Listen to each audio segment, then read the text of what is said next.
Kila mwaka mwezi wa 10 huwa ni mwezi wa uelewa wa saratani ya matiti. Kwa hiyo nachukua nafasi hii kuwakumbusha dada, mama, hata kina baba. Unaweza ukashtuka ukajua kwamba labda wanaume hawapati saratani ya matiti. Wanaume pia wanapata saratani ya matiti, ingawa ni mara chache zaidi.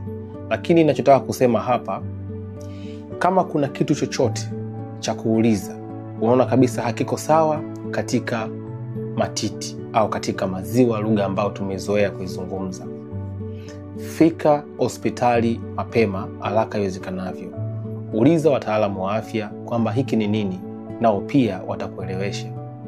Taasisi ya saratani Ocean Road imejitangaza na imejidhatiti kutoa elimu ya saratani ya matiti na uelewa wa saratani ya matiti katika kila mwaka mwezi Oktoba, na maanisha mwezi mzima wa 10. Na sio mwezi tu wa 10 peke yake kwamba ikipita basi. Milango iko wazi mwaka mzima. Lakini mwezi wa 10 huwa ndo mwezi wa uelewa wa saratani ya matiti. Ukiona kuna kitu kimekaa vibaya, kuna vinundu vimetokea katika matiti, usijisikilizie.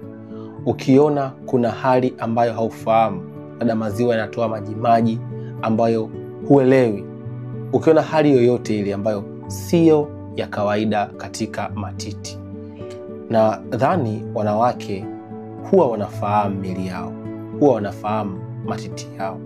Kama kuna kitu chochote ambacho ni abnormal, sio normal, fika mapema katika hospitali.